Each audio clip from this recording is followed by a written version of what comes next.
बहुत बहुत धन्यवाद। बहुत बहुत शुक्रिया, थैंक यू सो मच। भैया जी कहीं में एक बार फिर से आपका बहुत बहुत स्वागत है। वो तमाम सारे लोग जो आज एक बार फिर से लाइव के साथ जुड़े हैं, उन सबका, वो तमाम सारे दर्शक और जो तमाम वो सारे लोग जो पहली बार शो में शरीक हो रहे हैं, उन सबका बहुत बहुत शुक्रिया, थैंक यू सो मच। बातचीत के सिलसिले को शुरू करूंगा। मुझे मालूम है कि आजकल बोलने वाले ज्यादा हैं और उसके नाते मैं पैनल को सबसे पहले इंट्रोड्यूस कर देता हूं, फिर मैं आऊंगा। मुझे मालूम है तुम्हारी उम्र में मैं ऐसा ही था जैसे तुम हो ना, कोई बात नहीं सुनते। हाँ बिल्कुल चुपचाप, बिल्कुल खड़े रहना। मैं बातचीत के सिलसिले को जोड़ने के लिए सबसे पहले वो पैनल को इंट्रोड्यूस करता हूं। बीबी शर्मा जी आज कांग्रेस का पक्ष रखेंगे, बहुत बहुत शुक्रिया, thank you so much. Anant Amit ji BJP का पक्ष रखेंगे, बहुत बहुत शुक्रिया। राघवेंद्र दुबे जी समाजवादी पार्टी का पक्ष रखेंगे, बहुत बहुत शुक्रिया। स्वाति तिवारी राजनीतिक विश्लेषक, बहुत बहुत शुक्रिया। राहुल लाल जी पत्रकार, बहुत बहुत शुक्रिया, thank you so much. Surya Maithil ji बहुत बहुत शुक्रिया, thank you so much. Mukesh Kumar Tripathi ji advocate हैं, बहुत बहुत शुक्रिया, थैंक यू सो मच। और हमारे साथ ऑटो वाले भैया, बहुत बहुत शुक्रिया, थैंक यू सो मच। बातचीत के सिलसिले को शुरू करने के लिए मैं हाजिर हूं। कहां से आना हुआ जी? जी मैं फरुखाबाद से आए, बहुत बहुत शुक्रिया। क्या नाम है आपका? रागिनी गुप्ता। रागिनी जी, रागिनी गुप्ता नाम है। रागिनी जी कुछ कहना चाहेंगी या कुछ बोलना चाहेंगी? कुछ मन है बात करने का या कहने का? आप पूछिए। मैं ये पूछना चाहता हूँ, देश के बारे में बोलिए या देश की व्यवस्था के बारे में बोलिए या जो आपको लगता है उसके बारे में बोलिए या दिल्ली के बारे में बोलिए, जो भी बात है, या फरुखाबाद से आई है वहाँ के बारे में बोलिए। फरुखाबाद हमारा बहुत साफ सुथरा एरिया है। हाँ। वहाँ पर कुछ चोरी चपाटी नहीं होती है। हाँ। और वहाँ के लोग बहुत सभ्य हैं और बीजेपी सरकार है, तो इसलिए वहाँ की जनता बहुत खुश है। बाकी तब में हाँ जी, हाँ जी, हाँ जी, हाँ, बाकी तब में सब ठीक था। जैसे आखिरी सेंटेंस बोला, लोगों को कहा हाँ यही तो सुनना चाह रहे थे। जी नमस्ते, कहाँ से आना हुआ सर? मैं तो दिल्ली में ही रह रहा हूँ, लेकिन रहने वाला बिहार से हूँ। रहने वाले बिहार से। मैं पक्का समझ गया था कि आप यहाँ दिल्ली के नहीं हो सकते। और वो देखिए वो लिखा, जैसे मैं दिल्ली का नहीं हूँ, लगता मैं दिल्ली का नहीं हूँ, मैं दिल्ली का हूँ भी नहीं। लेकिन ठीक है, फिर दिल्ली का कौन है ये भी एक सवाल आता है। फिर दिल्ली का तो कोई बहुत कम एक लोग होंगे। बहरहाल आप थोड़ा आगे आइए। बिहार में कहाँ से हैं सर? बिहार में मैं समस्तीपुर जिले से। समस्तीपुर जिले से हैं, बहुत बहुत शुक्रिया। जाना हुआ था मेरा चुनाव के दरमियान, बहुत बहुत शुक्रिया सर। समस्तीपुर से हैं, कुछ कहना चाहते हैं चुनाव के बारे में, SIR के बारे में और पार्लियामेंट के, संसद के बारे में, मुद्दों के बारे में? मैं एक ही लाइन बोलना चाहूंगा कि जो सरकार अभी की वर्तमान सरकार है वो जिस तरह से कार्य कर रही है, कृपया उसे उस तरह से कार्य करने दिया जाए। कृपया उसे उसी तरह से काम करने दिया जाए। जो मौजूदा सरकार है, मैं ये बोलना चाहता हूं, समस्तीपुर के हैं भैया, वो कह रहे हैं कि उसी तरह से काम करने दिया जाए। आपने सिर्फ हिमाचल की टोपी लगाई, आप हिमाचल के हैं नहीं ना? मैं कानपुर से आया। पहले कुर्ता पे पतलून, आधा फागुन आधा जून। मैं समझ गया था कि आप हिमाचल के नहीं हैं, आपने हिमाचल की टोपी लगाई है सिर्फ। कानपुर का आदमी हिंदुस्तान का बना हुआ है ये, हिंदुस्तान। हाँ हाँ, मैं ये जानता हूँ कानपुर का गुरुजी, मैं ये जानता हूँ कानपुर का आदमी कपड़े कहीं पहन के टोपी अपनी कहीं की भी लगा सकता है। कानपुर का आदमी कर सकता है और किसी के बस की बात नहीं है। और टोपी लगा भी देता। वो मैं जान गया था कि आप हिमाचल के नहीं हैं, आपने टोपी जरूर हिमाचल की। मेरे बाबू जी कहाँ से, आप कहाँ से हैं जी? मैं दिल्ली से ही हूँ। दिल्ली से हैं, क्या नाम है सर? राकेश कुमार। राकेश कुमार जी, राकेश जी किस इलाके के रहने वाले हैं? वैसे मैं बेसिकली उत्तराखंड का हूँ। उत्तराखंड के हैं। और किस इलाके में दिल्ली में रहते हैं? ये मंगोलपुरी में। मंगोलपुरी में रहते हैं जी, बिल्कुल मैं वाकिफ हूँ मंगोलपुरी से। दिल्ली मेरा बहुत घूमना हुआ है। कुछ कहना चाहते हैं चुनाव के बारे में, SIR के बारे में, कोई मुद्दा जो है जो दिल्ली के बारे में, कोई भी बात जो कहना चाहें? सर SR तो सही हो रहा है। SIR सही हो रहा है, मगर उसमें BLO को टाइम नहीं दिया जा रही। BLO को टाइम नहीं दिया जा रहा। BLO को टाइम मिला, यानी प्रक्रिया पे आप कहना चाहते हैं कि थोड़ा सा टाइम अगर मिलता तो 32 जो BLO मरे वो नहीं मरते। 32 जो BLO मरे वो नहीं मरते। इनका कहना है कि जो टाइम जो है वो दिया जाना चाहिए। कहाँ से आया बच्चा? मधुबनी बिहार। मधुबनी बिहार से। क्या नाम है? सत्यम भारद्वाज। सत्यम भारद्वाज। क्या काम, अभी पढ़ाई कर रहे हो? नहीं, अब पढ़ाई भी कर रहा हूँ और साथ साथ कॉर्पोरेट मजदूरी में लगा पड़ा हूँ। कॉर्पोरेट मजदूरी में? ये तो बिहार का आदमी जो है बुद्धिजीवी होता है, बुद्धि का बहुत मालिक होता है, उससे ज्यादा बुद्धि का मालिक कोई नहीं होता। उसने बोला कॉर्पोरेट मजदूरी में लगा हूँ, तो इस हिसाब से तो बहुत सारे लोग लगे उसी में। ठीक है ना? ठीक ठाक तनख्वाह मिल रही है? तनख्वाह क्या ठीक ठाक? किसी ने कहा है कि तनख्वाह बहुत अच्छी मिल रही है? ये सवाल हमसे पूछो तो हम भी यही कुछ ऐसे ही बताएंगे, अरे क्या मिल रही है, सब ठीक चल रहा है, गुजर बसर हो रही है। बस नहीं, ठीक है, संघर्ष करते रहो, बस उसके बाद जो निकलेगा वो बहुत अच्छा। कहां से आना हुआ आपका? बिहार से। वो तो मैं समझ गया आपका बिहार से आए। बिहार में कहां से? गया से। जाना सभी को है वहां पे, है ना? वहां जाए बगैर तरेगा नहीं आदमी, है ना जी? कुछ कहना चाहते हैं, बोलना चाहते हैं? ठीक है ना? ऐसा ही आदमी हमें अच्छा लगता है जो दूर से कहते हैं हाँ सब कुछ ठीक है। मैं दो बातें पढ़ना चाहता हूं प्रधानमंत्री मोदी जी की, जो उन्होंने कहा। पहली बात ये कहा कि एसआईआर शुद्धिकरण की प्रक्रिया है। मैं आता हूं आपके पास। एसआईआर शुद्धिकरण की प्रक्रिया है, होना ही चाहिए, प्रधानमंत्री ने कहा। उधर उमर अब्दुल्ला जो जम्मू कश्मीर के चीफ मिनिस्टर है, उन्होंने कहा मुझे लगता है कि एसआईआर खतरनाक चीज नहीं है। चुनाव साफ सुथरे हो और किसी को शिकायत ना हो, यह चुनाव आयोग को देखना चाहिए।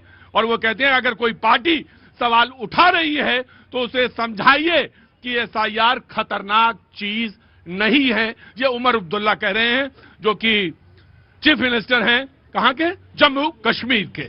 बातचीत के सिलसिले को जोड़ते हैं। सबसे पहले कांग्रेस को बुलाएंगे, उसके बाद बीजेपी एंड सो ऑन। जी प्लीज। जी नमस्कार सभी को। जी, खतरनाक चीज नहीं है। बिल्कुल सही कह रहे हैं, वो खतरनाक चीज नहीं है। हाँ। 32 लोगों की उन्हें मौत ही नजर नहीं आ रही, खतरनाक है ही नहीं। हाँ। इसी तरह बीजेपी, ये तो उमर अब्दुल्ला बता रहे हैं। नहीं, बिल्कुल नहीं, बिल्कुल नहीं। आम आदमी की जनता की कोई कीमत उनकी नजरों में है ही नहीं, तो इसलिए वो कह रहे हैं खतरनाक नहीं है।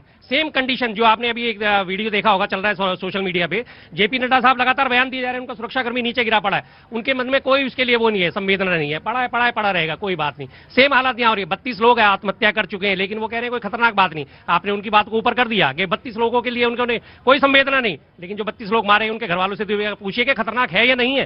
क्यों ऐसा हो रहा है? क्यों इतना प्रेशर में झेल रहे हैं? क्या आफत आ गई? क्या इतनी हबड़ा तबड़ी होगी कि एसआईआर को अभी खत्म करना है?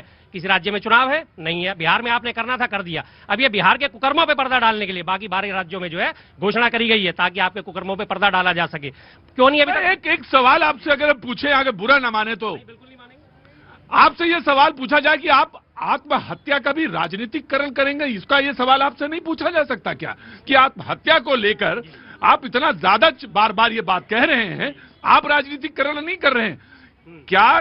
आत्महत्या से पहले जो पत्र लिखे गए या जो पत्र आए वो एक जैसे हैं? ये सवाल पूछ रहे हैं लोग। और क्या ये दबाव नहीं हो सकता कि पश्चिम बंगाल में एक बूथ थे 2000 से ज्यादा, और एक भी ना आदमी वहां से गया, ना एक आदमी मरा, ना कुछ हुआ। इलेक्शन कमीशन ने सवाल पूछा, वो 2000 से ज्यादा जो बूथ थे 448 के आसपास रह गए। तो आपसे तो ये सवाल भी पूछा जा सकता है कि जो आप बार बार सवाल पूछ रहे हैं कि दबाव तो उधर से भी, पार्टी से भी हो सकता है कि बीएलओ इधर आ ना जाना, नहीं तो इधर आए तो तुम्हारी खैर नहीं। तो ये सवाल तो आपसे भी बन सकता है। पूछा जा सकता है। आपने कहा कि उनके आत्महत्या के पत्र, क्या सबकी भाषा एक थी? क्या प्रत्येक व्यक्ति एक ही भाषा इस्तेमाल करता है? नहीं तो मजमून तो होगा ना, कंटेंट होगा कि क्या प्रताड़ित होकर आत्महत्या कर रहा हूं, मेरे पास इसका करने के लिए कुछ नहीं है। जिस बीएलओ ने अपनी वीडियो रिकॉर्ड करके डाली है, एक भी जान कीमती है। आप ये नहीं सोचिए कि अगर 140 करोड़ की जनता है तो उसमें एक जान भी कीमती नहीं है। प्रत्येक जान कीमती है। अगर हमारी राष्ट्रपति महोदया की जान कीमती है तो समाज के अंतिम पायदान पर खड़े व्यक्ति की जान। अगला सवाल पूछता हूं कि आप तुरंत फौरी तौर पर सुप्रीम कोर्ट में इंटरवेन करिए और कहिए ये 32 लोग, ये 40 लोगों ने आत्महत्या के, बहुत बड़ा मसला है, ये 40 लोगों की आत्महत्या हुई है, इस पे आपको फौरी तौर पे सुनवाई करनी चाहिए। सुप्रीम कोर्ट में जाइए, तुरंत कहिए और सुनी जाएगी। जो कि अगर इतना बड़ा मामला है, इतना बड़ा देश में है कि सिर्फ आत्महत्या का मसला है ये, तो इसमें तुरंत इंटरवेन करना चाहिए सुप्रीम कोर्ट को। विपक्ष सुप्रीम कोर्ट जाएगा, लेकिन सरकार इस पर संज्ञान नहीं लेगी। हम कह रहे सरकार को छोड़िए। आप क्यों नहीं लेगी? इस पे सरकार संज्ञान क्यों नहीं लेगी? सुनिए, सरकार नहीं, सुनिए, सरकार की नजर में जान की कीमत नहीं है। इसका मतलब ये अगर सरकार ने क्यों नहीं इसे पोस्टपोन करा? सरकार ने क्यों नहीं सिर्फ एक हफ्ते का टाइम बढ़ाया? सिर्फ क्यों नहीं उसे आगे बढ़ाया कि ठीक है? मैं एक बात, अंतिम बात कहता हूं, डिबेट को ओपन करता हूं। ऐसी सरकार को गिरा देंगे, ऐसी सरकार को हम गिरा देंगे। हम ये कह रहे हैं, ऐसी सरकार जो बात नहीं सुन रही उसको हम गिरा देंगे। लेकिन सबसे पहला काम आप करिए, राजनीति मत करिए, बराए मेहरबानी सुप्रीम कोर्ट जाइए। सुप्रीम कोर्ट, अरे भाई साहब, मैं आपसे कह रहा हूं, अगर इतनी बड़ी बात है सुप्रीम कोर्ट जाइए, दरवाजा खटखटाइए। जी आया। राजनीति लग रही है उसमें। मैं आ रहा हूँ, मुझे मालूम, मुझे मैं आ रहा हूँ। राजनीतिक नहीं है। देखिए भैया जी, इस देश में 141 करोड़ आबादी में हर व्यक्ति हमारी सरकार के लिए उतना ही इम्पोर्टेंट है जितना कि माननीय श्रीमती राष्ट्रपति महोदया जितना जरूरी है। जिस तरीके से कांग्रेस बार बार मुद्दों से भटक के, आपने देखा होगा कि माननीय प्रधानमंत्री जी ने सेशन प्रारंभ होने के पहले उन्होंने कहा कि कांग्रेस ड्रामा छोड़े, डिलीवरी पे जाए, अगर ड्रामा करना है तो एनएसडी में जाए। लेकिन 24 घंटा भी नहीं होता है, 24 घंटे के बाद ये किस पे आ जाते हैं? सारथी पे आ जाते हैं।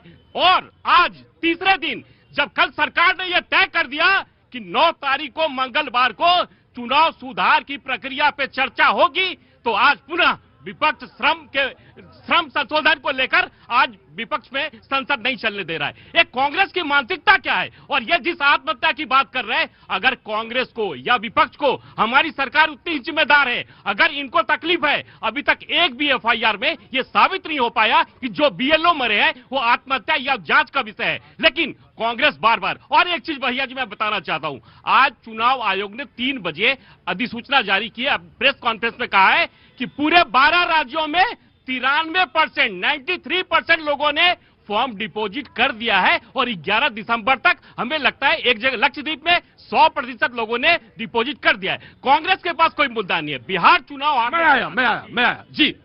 मृत्यु पूर्व दिया गया बयान जो है, सुप्रीम कोर्ट भी इस बात अनुमति देता है कि किसी ने मरने से पहले कोई बयान दिया है तो उसे झूठा नहीं माना जाएगा, उसके बयान पे कार्रवाई करी जाती है। जब एक बीएलओ वीडियो रिकॉर्ड करके और उसके बाद आत्महत्या कर रहा है, इनकी नजरों में वो संज्ञान ही नहीं है कि एफआईआर दर्ज नहीं हुई। एफआईआर दर्ज कौन करेगा? पुलिस करेगी। स्वतः संज्ञान लेके दर्ज नहीं करती क्या? पुलिस मामले में दर्ज नहीं करती, कोर्ट दर्ज नहीं करता। तो क्यों नहीं कर रहे? तो मैं यही तो पूछ रहा हूँ आपसे, मैं यही पूछ रहा हूँ कि बंगाल में क्यों नहीं कर रहे आप? करिए बंगाल में, भाई बंगाल में ममता दीदी है, करिए और चढ़ाइए फांसी पे। और जो जिसने दबाव बनाया है बीएलओ पे, हमारे टीचर्स जो हैं जिस पर दबाव बनाया, चढ़ाइए उनको फांसी पे। लेकिन राजनीति ना करिए। नहीं, मैं कह रहा हूं बंगाल में करिए ना, मैं कह रहा हूं कि करिए उनके ऊपर। योगी जी ने क्या एक्शन लिया उसके ऊपर? मैं कह रहा हूं कि योगी जी ने क्या एक्शन लिया? जिसका वीडियो तमाम सोशल मीडिया पे सर्कुलेट हो रहा है, रोते रोते उसने वीडियो अपलोड करी है, वो यूपी की घटना है ना, क्या उसमें संज्ञान लिया गया? मैं आपसे एक कह रहा हूं, एक एफआईआर होती है, उसी की तर्ज पे 10 एफआईआर, वकील साहब बैठे, उसी नेचर की 10 एफआईआर होती है देश में, वो सारी मर्ज करके एक एफआईआर हो सकती है। मुझे तो कानून का एक्सपर्ट नहीं हूं, लेकिन एक एफआईआर हो सकती है मर्ज करके। आप करिए ना यूपी को लेके। मिसाल, आप सुप्रीम कोर्ट क्यों नहीं जाते? आप जाएंगे नहीं, आप जाएंगे नहीं वकील साहब। बेसिकली यहाँ पे क्या है ना, कंफ्यूजन इतनी है कि हमारे संविधान में अनुच्छेद 324 जो इलेक्शन कमीशन को पूरी पावर देता है, वो चुनाव से संबंधित कुछ भी गुड़ा भाग कर सकता है। और उसके ऊपर अनुच्छेद 327 जिसको कि डॉक्टर अभिषेक मनु सिंघवी ने कोर्ट में ये चीज एडमिट भी किया, और आज केरला को सुप्रीम कोर्ट ने टाइम भी दिया है। रही बात एफआईआर की, तो अगर डिफरेंट स्टेट में कोई भी आदमी कंप्लेन देता है, सपोज ये यहाँ पे दिल्ली में देते हैं और कोई एक आदमी मध्य प्रदेश में देता है, तो 2 से ज्यादा राज्यों में होगा, सुप्रीम कोर्ट में इटसेल्फ वो मेंशन हो जाएगी। कम से कम अगर आपको लगता है कि बीएलओ के साथ अन्याय हो रहा है तो ये चीज आप कंप्लेंट फाइल करिए। और 0 एफआईआर है, आप दिल्ली में करेंगे तो भी बंगाल का मैटर यहाँ पे हो जाएगा। इसके लिए इनको चिल्लाने की कोई जरूरत नहीं है। तो फिर सवाल ये उठता है कि चिल्लाया क्यों जा रहा है? सवाल ये उठता है। नहीं, मैं आ रहा हूँ बहस का फिर सवाल यह कि चिल्लाया क्यों जा रहा है? आप यूपी की कंप्लेन दिल्ली में दे सकते हैं, वो दिल्ली से बहस अगर करना है तो मैं आपसे पूछता रहा हूं। देखिए, एक बहस ऐसी होती है जिसका कोई सिरा नहीं। आप कहते रहे यूपी में क्यों नहीं हो रहा है, यूपी में क्यों नहीं हो रहा है। अब मैं आपसे कहते रहा हूं बंगाल में क्यों नहीं हो रहा है, बंगाल में क्यों नहीं। अब आधा घंटा खत्म हो जाएगा, आप अपने घर जाओ, मैं अपने घर जाता हूं। लेकिन सवाल यह होता है, सवाल ये यहां उठता है कि आप जिम्मेदार नागरिक हैं, आप विपक्ष हैं, आप जाइए, मेंशन करिए, आप जाइए कोर्ट में, अब उठाइए सवाल कि मैं इस बीएलओ के फला बीएलओ के मामले में पूरी चुनाव प्रक्रिया खत्म हुई बिहार में, एक कंप्लेन नहीं आई। इलेक्शन कमीशन ने कहा कि भाई 38 जिले हैं, उसमें से एक कंप्लेन आ जाए, कहीं कोई ऐसा। आप हंसिए, मुझे नहीं मालूम। हाँ जी, दर्ज कर लेता है, लोकल थाना दर्ज कर लेता है। और सबसे पहली बात, कॉम्प्लेन भेजा है, आपने कॉम्प्लेन भेजा है, एक पत्र है आपके पास, एक प्रमाण बता दीजिए बिहार का, एक प्रमाण बिहार का बताइए। नहीं ऐसे बात मत करिए, तर्क संगत बात करिए। नहीं नहीं नहीं नहीं ऐसे नहीं, आप बताइए। 2023 में तीनों चुनाव आयुक्तों को ये अभेदान दिया गया या नहीं दिया गया कि इनके खिलाफ, इनके किसी भी फैसले के खिलाफ किसी भी राज्य में कहीं भी कोई भी एफआईआर दर्ज नहीं हो? मेंशन करा उन्होंने, वो मेंशन लेकिन अभी आपने मेंशन सुना। सुनिए एक मिनट, अगर आपने कोई कंप्लेन या एप्लीकेशन दिया है, अगर पुलिस उसको दर्ज करने से मना कर रही है, आप पटियाला हाउस कोर्ट में 156(3) में जाइए, आपकी एफआईआर नहीं, और आप उसके लिए आप मैं इनको चैलेंज दे रहा हूं, आप अनुच्छेद 324 अनुच्छेद 300 आप दो चीजों को मिला के देख रहे हैं। मैं कह रहा हूं, मेरी बात सुनिए, देखिए दो चीजें हैं, आप बेकार में हल्ला मचा रहे हैं। एक है डीड जो आप कार्यकृत्य कर रहे हैं, और एक है चुनाव आयुक्त। मान लीजिए इम्यूनिटी मिली है उसको, लेकिन जो डीड है, जो कृत्य है, जो बीएलओ के साथ हो रहा है या जो बीएलओ के साथ जो कृत्य हो रहा है, उसकी तो रिपोर्ट लिखाई जा सकती है, उसमें कोई वो नहीं है। क्षमा, आप बात को घुमाइए मत कि संविधान खतरे में है, ये किताब घूम रहे देश में, संविधान खतरे में लिए किताब देश भर में घूमते रहिए। जी धन्यवाद प्रतीक जी। आप ही ने कानून नहीं पढ़ा है, कानून आप ही ने नहीं पढ़ा है। जी धन्यवाद प्रतीक जी। पहले तो आपको और पूरे देश को भारत माता की जय, वंदे मातरम। अभी आपने एसआईआर के ऊपर बात की और बहुत अच्छा आपने जवाब दिया था इनको कि भैया कौन प्रेशर बना रहा है, इसकी जांच होनी चाहिए। बंगाल के अंदर जिस प्रकार से टीएमसी के नेता और गुंडे धमका रहे हैं बीएलओ को, असली प्रेशर वहां है, बिहार में नहीं। देखिए मुझे एक शब्द से आपसे आपत्ति है। आपने कहा गुंडे, या तो प्रूफ हो आपके पास, और या नहीं प्रूफ आपको। हल्ला मत बचाइए, आराम से बताइए। किसी भी कार्यकर्ता को गुंडे बोलने से पहले ये आपको बताना पड़ेगा कि मेरे पास प्रूफ है। जी हुमायूं कबीर, आपने नाम सुना होगा, मुर्शिदाबाद का सबसे बड़ा नेता है टीएमसी का। उसने क्या कहा, बेलडांग के अंदर यदि हमको अवैध जमीन है वो जिसको वो उन्होंने कब्जा किया है, उस पर बाबरी की नींव नहीं रखने दी गई, तो मैं राष्ट्रीय राजमार्ग NH-34 को कब्जा कर लूंगा, मैं उसको रोक लूंगा। ये गुंडे नहीं होंगे तो कौन होंगे जो देश के राजमार्ग को कब्जा करने की बात करते हैं? उसमें कांग्रेस के मुंह में नहीं जमता है। भाई साहब मैं अरे रुकिए ना हुजूर यार, बात काहे पे हो रही थी? बात किस पर हो रही थी? रुकिए, मैं जानता हूँ, मुझे मालूम है, अपना हाउस को ऑर्डर में चलाना मुझे मालूम है, अपने हाउस को मुझे मालूम है। आप जब इसमें मुद्दा हो रहा था, ये बात हो रही थी यहाँ पे, क्यों उठाया आपने मुद्दा? क्यों मुद्दा उठाया आपने? अच्छा, मैं दूसरा मुद्दा बात करता हूँ। रेवंत रेड्डी हमारे भगवान शिव को कहता है पियक्कड़ों का देवता, हनुमान जी को बोलता है सिंगलों का देवता, उसके अलावा हमारी गौ मैया के विषय में क्या बात करता है? उस पर कभी बात की कांग्रेस ने? ये सब इंटरलिंक है प्रतीक जी। एक बात और, हुमायूं कबीर का नाम मैंने इसलिए लिया है कि जब वो बंगाल पुलिस को धमका सकता है कि मैं राष्ट्रीय राजमार्ग को कब्जा कर लूंगा, तो बीएलओ की क्या बिसात है? वो तो एक टीचर है। ठीक, लेकिन आप एजम्पशन पे नो देखिए जनाब, आप ताली बजाइए, आपका मन है, मैं रोक नहीं सकता, लेकिन एजम्पशन पर कोई बातचीत नहीं होती। ये आपने अपनी एक हाइपोथेसिस, मैं एजम्पशन पे आई वोंट लिसन यू। आप अगर एजम्पशन पे बात करेंगे तो मैं एजम्पशन पे बात नहीं करेंगे। आपकी बात करनी थी और एजेंडा बना के चला ना करिए, अपने घर से एजेंडा बना के मत चला करिए कि वहां भगवान को कोई कुछ भी बोलेगा और हम यहाँ बोल भी नहीं सकते। प्रतीक जी क्या मुझे ये बताइए, ये हिंदू ही है जिसके आराध्य को रेवंत रेड्डी ने ऐसे बोल दिया, हिम्मत है तो किसी और को बोल के दिखाओ। 2 सवाल पूछता हूँ। साल में 2 बार महाशिवरात्रि आती है, पहली और दूसरी में अंतर क्या है बता दीजिए बस। कट्टर हिंदू साहब जरा बता दीजिए दोनों में अंतर क्या है? बताइए अंतर क्या है? मैं इतना कहना, सुनिए, मेरे को ना तो पता कि रामनवमी कब है, ना पता, सुनिए, ना पता हनुमान जन्मोत्सव कब है, ना तो मैं मानता कि भैया नवरात्र कब होते हैं। इतना मानता हूँ, सुबह भगवान शिव को 1 लोटा जल चढ़ा के निकलता हूँ, बात खत्म। और मेरे आराध्य को कोई बोलेगा तो यहाँ आग जरूर लगेगी। सवाल आपने पूछा है, नहीं कोई बात नहीं, आपने सवाल पूछा, ठीक है, कोई बात नहीं, ठीक है, आपने पूछा शिवरात्रि का मुझे कितने होते हैं? पहले मैं बता बताइए कितने गुप्त रात्रि होते हैं? बताइए आप। नहीं, आप मुझे बताइए गुप्त रात्रि। शिवरात्रि हर महीने में आती है, शिवरात्रि हर महीने में आती है और महीने में 2 बार प्रदोष आता है। इनको यही नहीं पता कि प्रदोष पूजा क्या होती है। तो महाशिवरात्रि ठीक है, मुझे मालूम है। आप देखिए साहब, मुझे मालूम है, आपने बहुत बात बोली, आपने कहा कि उनका टेस्ट लिया कि आप बताइए महाशिवरात्रि, लेकिन मैं तुमको इसीलिए मना कर रहा था।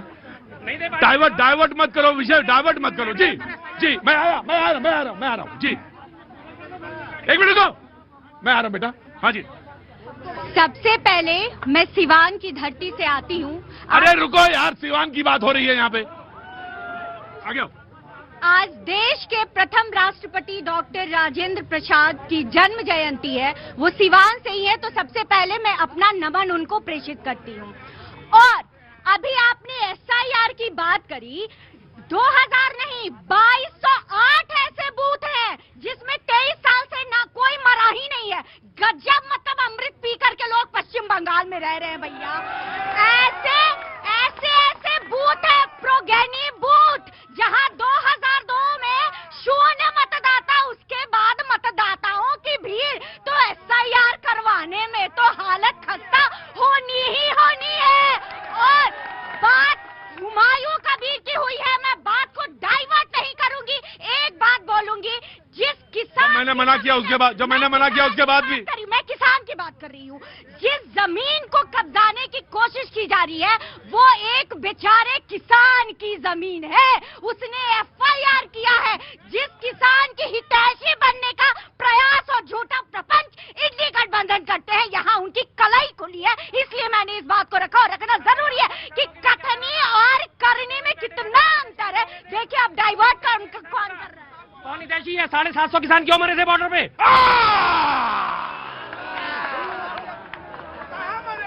भाई साहब, एक मिनट, अगर 750 जरूरी है तो वो 30 या 26 BLO भी जरूरी है, तो वो शर्मा जी सुनिए, तो एक किसान भी जरूरी है।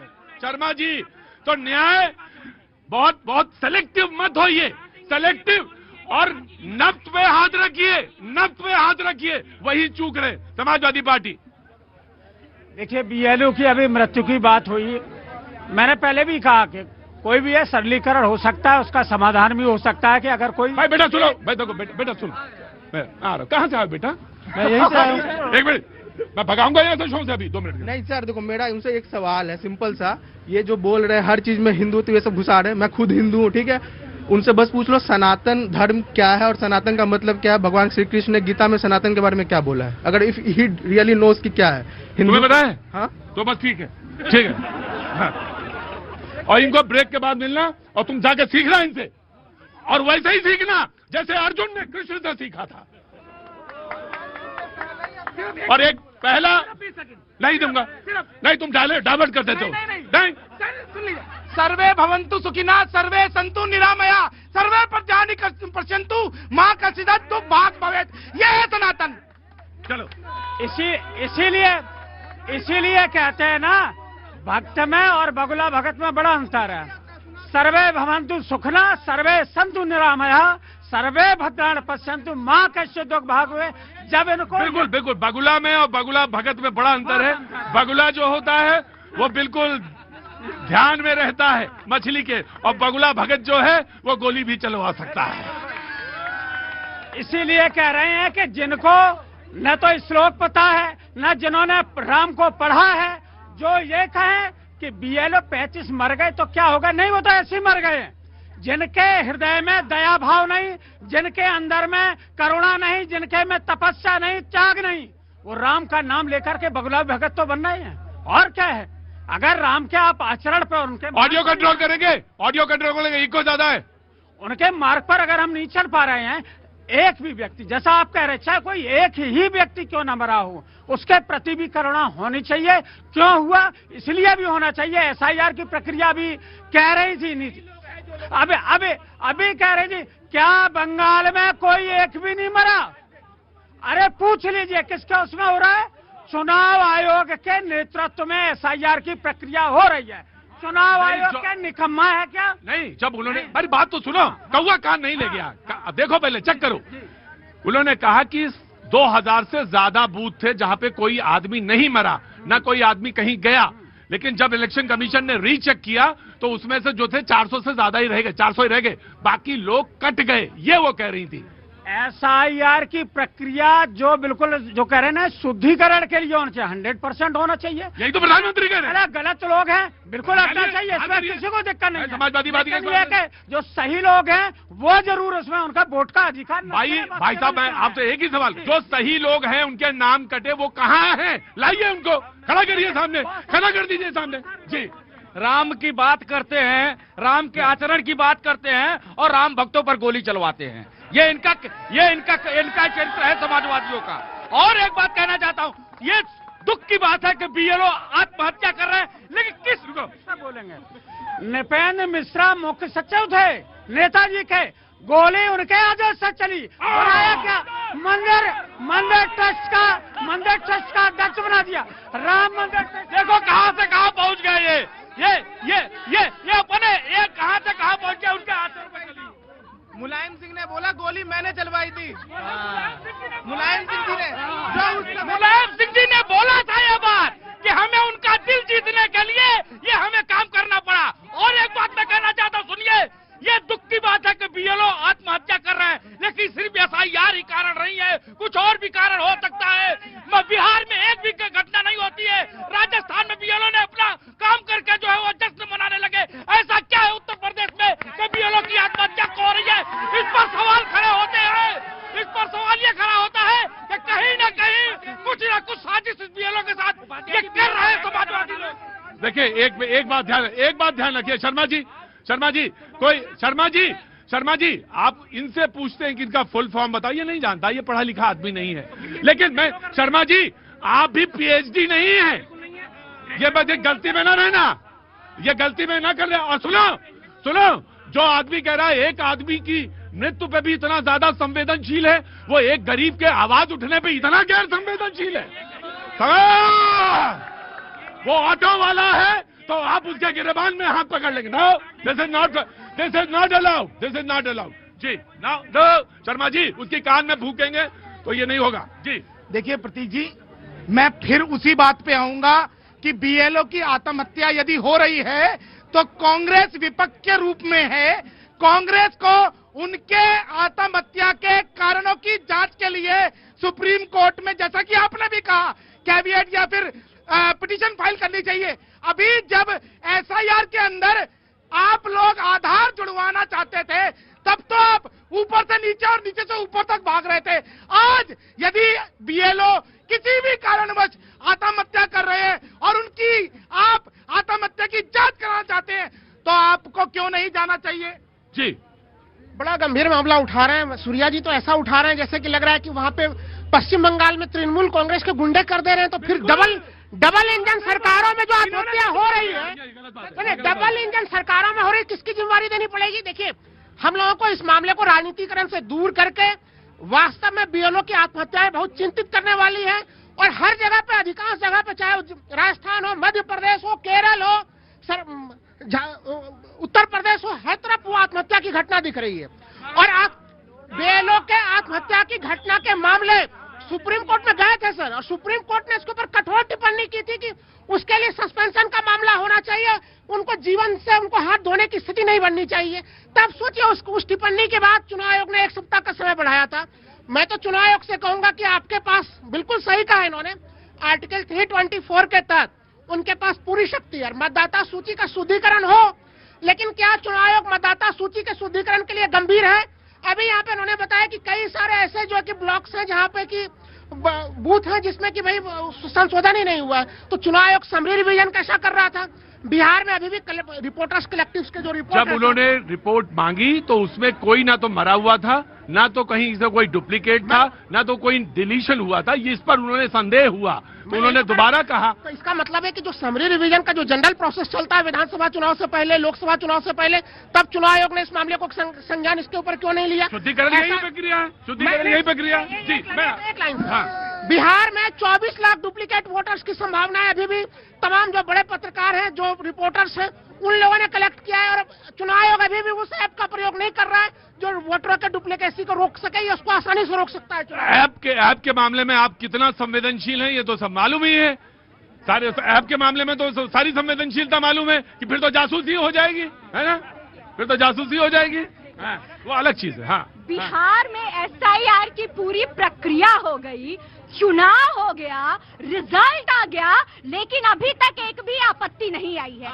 आएगी आपत्ति, मैं बोल रही हूँ। एक घुसपैठिया भी नहीं मिला है बिहार में। घुसपैठिया नहीं, मैं गलत वोटर्स की बात कर रही हूँ। मैं गलत वोटर्स की, मैंने घुसपैठिया शब्द तो बोला ही नहीं। मैं गलत वोटर्स नहीं होने चाहिए, मैं ये बात कर रही हूँ। आएगा, आपत्ति भी दर्ज होगी।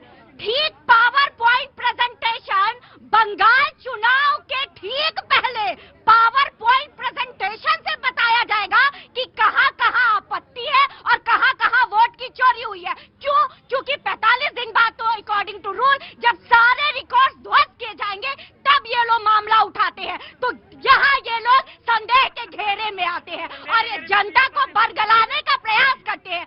बहुत अच्छा लगा मुझे कि अभी कांग्रेस के प्रवक्ता बहुत संवेदनशील दिख रहे थे। बीएलओ की आत्महत्या और जो उनकी मृत्यु हो रही है बिल्कुल होनी चाहिए, लेकिन ये संवेदनशीलता भी जब आप बहुत पर्टिकुलर होकर के करते हैं। जब 84 में इंदिरा गांधी मरती हैं और जब सिखों का नरसंहार होता है तो कहते हैं कि जब भारी वृक्ष गिरेगा तो धरती डोलेगी, तब संवेदनशीलता कहाँ थी? देखिए, बार बार अगर गड़े मुर्दे उखाड़ेंगे तो बार बार अगर इन्होंने 84 की बात करी, तमाम कांग्रेस ने इस बारे में माफी मांगी है। शीर्ष नेतृत्व ने कई बार माफी मांगी है और जनता ने उन्हें माफ भी करा। 84 के बाद ये कांग्रेस की सरकार नहीं बनी पंजाब में सरकार बनी या नहीं बनी? दिल्ली में सरकार बनी या नहीं बनी? कितने राज्यों में सरकार बनी 84 के बाद? माफ करा था ना, इसलिए करा था ना, इसलिए। और दूसरी बात जो आप एक मिनट ये कह रहे हैं, एक मिनट रुकिए, मैं कि आप गले मुर्दे ना उठाइए। इलेक्शन एक मापक, सुनिए, इलेक्शन एक मापक होता है और अगर कोई जीत के आता है बार बार तो ये इस बात की गारंटी होता है कि वो सर्वमान्य नेता है। अब आगे बोलिए। ठीक है जी, आपकी बात से सहमत हूं। आपने कहा, मैंने कुछ नहीं कहा। मैं काट ही नहीं रहा आपकी बात। मैं काट ही नहीं रहा। मैंने आपकी बात को ही रखा। सर्वोपरि चुनाव जीत के आ रहा है तो उसके बाद आप सवाल काहे उठाएंगे? नहीं उठाएंगे। सवाल तब उठाए जाएंगे जब चुनावों में चोरी होगी, जब वोट चोरी होगी। सवाल क्यों उठाए जाएंगे? एक सज्जन अभी आज यहाँ सुनिए ना, मैं आप ही के पास आऊंगा। चुनाव तब उठाया जाएगा जब चुनाव कोई जीत जाएगा। तो कर्नाटक में सवाल नहीं उठाया जाएगा, हिमाचल में सवाल नहीं उठाया जाएगा। प्रतीक जी, सबसे पहले सवाल कर्नाटक की आनंद विधानसभा का लिए उठा था और कर्नाटक में सरकार कांग्रेस की ही है, मानते हैं ना? क्यों? अब आप इस बात को कैसे कह सकते हैं कि हमने अपने घर के बारे में सवाल उठाया? क्योंकि हमें चुनाव प्रक्रिया में जो दोषपूर्ण स्थिति चल रही है उसको उजागर करना है। एसआईआर होनी चाहिए, करिए एसआईआर। इससे पहले भी एसआईआर हो चुकी है, लेकिन उस प्रक्रिया जो है उसका जो पालन करा जाए ढंग से, उसे तो देखिए कि बीएलओ आत्महत्या कर रहे हैं, कितनी प्रताड़ना सहन कर रहे हैं। आप थोड़ा सा टाइम एक्सटेंड कर दीजिए। चतुर्थ श्रेणी के कर्मचारी जिन्हें विचारों को फॉर्म नहीं भरना आता, जिन्हें साइन नहीं करने आते, उन्हें आपने बीएलओ बना के ड्यूटी पे लगा दिया। ये क्या तरीका है? राइट नाउ तो बीजेपी विल रिस्पॉन्ड। देखिए भैया, जिस तरीके से कह रहे दीपक महतो बीएलओ है झारखंड, पश्चिम बंगाल में। उन्होंने बार बार इलेक्शन कमीशन को कहा कि मैं एक बूथ पर गया, उस बूथ पे लोगों ने कहा कि अगर ये नाजायज वोटर है, इनका वोट काटोगे तो तुमको हम मार देंगे। वो बीएलओ था। अगर उसके लिए सरकार खड़ी हुई, इलेक्शन कमीशन ऑफ इंडिया खड़ी हुई, लेकिन अगर जिस तरीके से कांग्रेस बार बार बीएलओ के ऊपर आरोप लगा रही है, मौत की बात कर रही है, तो ये एसआईआर कोई पहली बार तो नहीं हो रहा है। एसआईआर हिंदुस्तान में चौथी बार हो रहा है। 2002 और 2003 के दौरान भी हुआ। लेकिन जिस तरीके से हम जो मुद्दों को लेकर सड़क से सदन तक जा रहे थे, आज वही मुद्दों को लेकर ये हमारे खिलाफ जा रहे हैं। और बिहार की जनता ने यह बता दिया कि एसआईआर इस देश की जरूरत है। और वोट ऑफ परसेंटेज आजादी के बाद बिहार में जो वोट ऑफ परसेंटेज हुआ, ये देश और दुनिया को बताया। और बिहार के चुनाव के दौरान विदेश से 7 देश से लोग आते हैं हिंदुस्तान की लोकतांत्रिक प्रक्रिया को देखने के लिए, और वो खुश होकर जाते हैं। और आज जिस तरीके से इलेक्शन कमीशन ऑफ इंडिया की पूरे दुनिया में डंका बज रही है, तो निश्चित तौर पे एसआईआर इस देश की जरूरत है। एसआईआर की साहब ने बात उठाई, एक मिनट बाद, इससे पहले जो एसआईआर की साहब ने बात उठाएंगे, पहले भी हो चुके। ये बता दीजिए, इससे पहले एसआईआर में क्या कभी बीएलओ ने आत्महत्या करी थी? क्या इससे पहले की एसआईआर में कभी किसी बीएलओ ने आत्महत्या करी थी? एक सवाल और भी हो सकता है।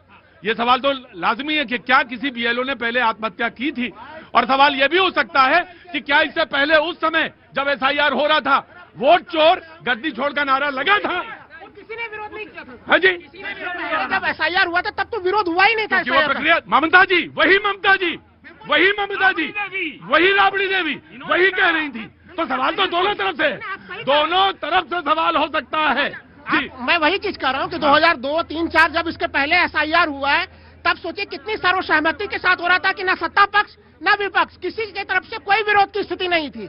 हमें लग रहा है चुनाव आयोग ने इस बार तमाम राजनीतिक दलों को विश्वास में लेने का प्रयास भी नहीं किया है, उसका भी एक कारण हो सकता है ये।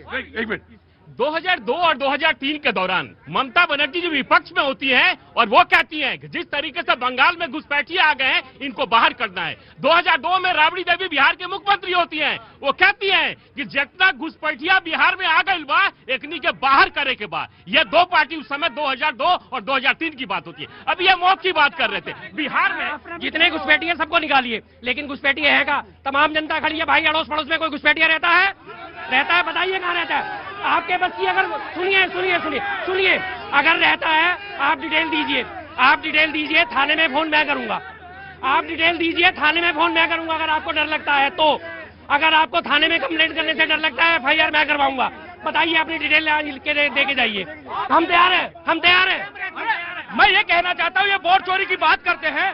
2010 के विधानसभा में 2010 के विधानसभा में बिहार में 6% वोट लेकर के कांग्रेस पार्टी आती है और मात्र 4 सीट लेकर के आती है। उस समय कौन सी वोट चोरी थी ये बताइए जरा आप।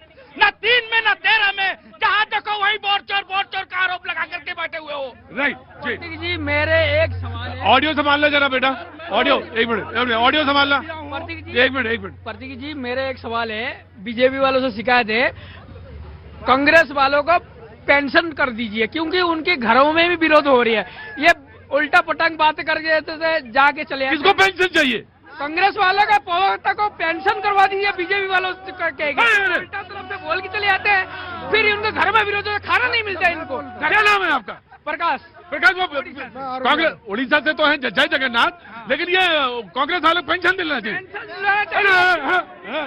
नहीं, आप रोज नहीं बोलेंगे, इधर कौन बोलेगा? नहीं, आप खड़े, आप 6 महीना पहले आके खड़े होइए, कब आएंगे आप नंबर? हाँ जी, बड़े खड़े ना चुपचाप। देखिए, अगर देश में घुसपैठिए हैं वो कहीं भी हो, वो चुनावी मुद्दा नहीं होना चाहिए। उसे साबित करना पड़ेगा कि आपने कितने निकाले। 11-12 साल की सरकार हो गई, आप बताइए, लिस्ट बताइए कितना आपने निकाल दिया। बिहार में भी यही मुद्दा बनाया था, लेकिन वहां पर पूरी एसआईआर प्रक्रिया हो गई। एसआईआर प्रक्रिया के बाद आप बताइए ना कि आपने कितने घुसपैठियों चिन्हित किए और उनको निकालने का काम किया। ये तो सब चाह रहे हैं। राइट स्वाति जी। बंगाल में आज ही नादिया जिला है, उसमें बहुत सारे फेक वोटर आई कार्ड नाले में मिले हैं और स्थानीय लोगों ने ये कहा है, क्योंकि जब निकाला गया तो वो स्थानीय लोग के ही वोटर कार्ड थे। स्थानीय लोगों ने ये कहा कि हमारे वोटर कार्ड घर में है, मतलब कि डुप्लीकेसी, वहाँ पे फर्जी वोटिंग कराने का जो तंत्र है वो इतना मजबूत हो गया है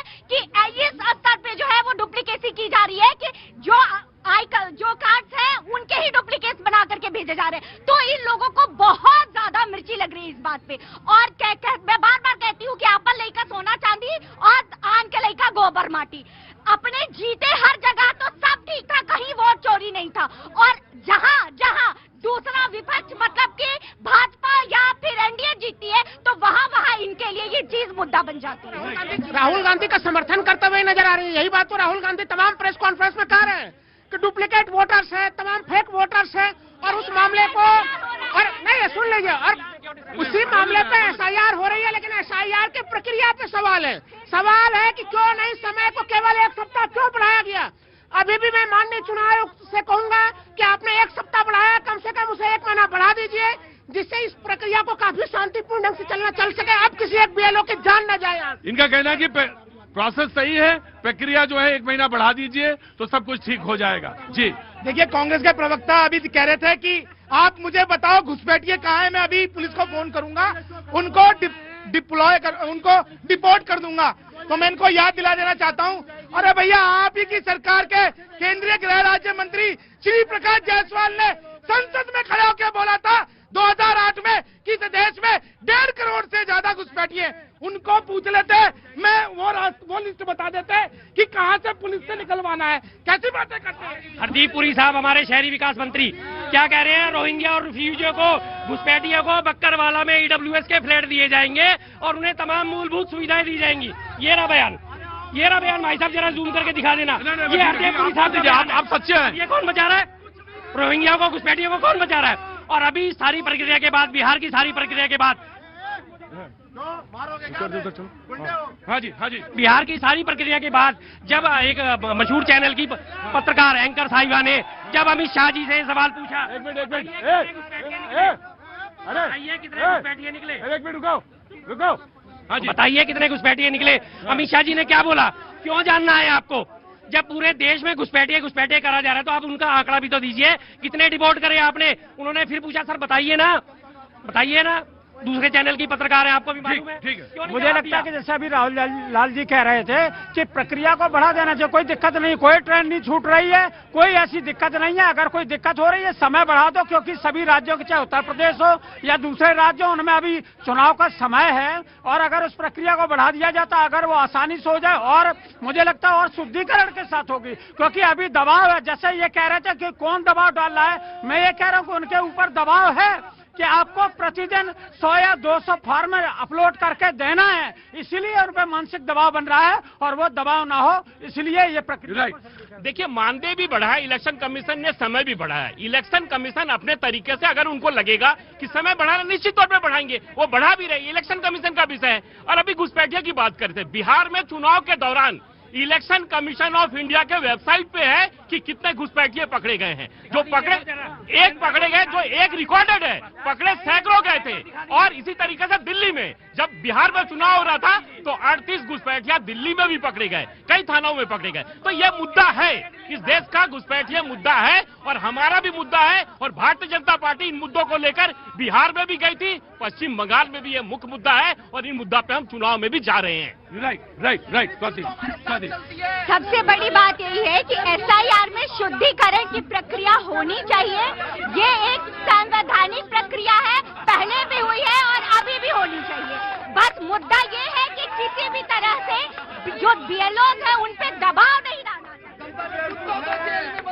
इनको सुनो, अरे जान इनकी और तुम दोनों की एक साथ वहां लो जाके। आज अभी बस सिर्फ इतना, फिर मिलेंगे।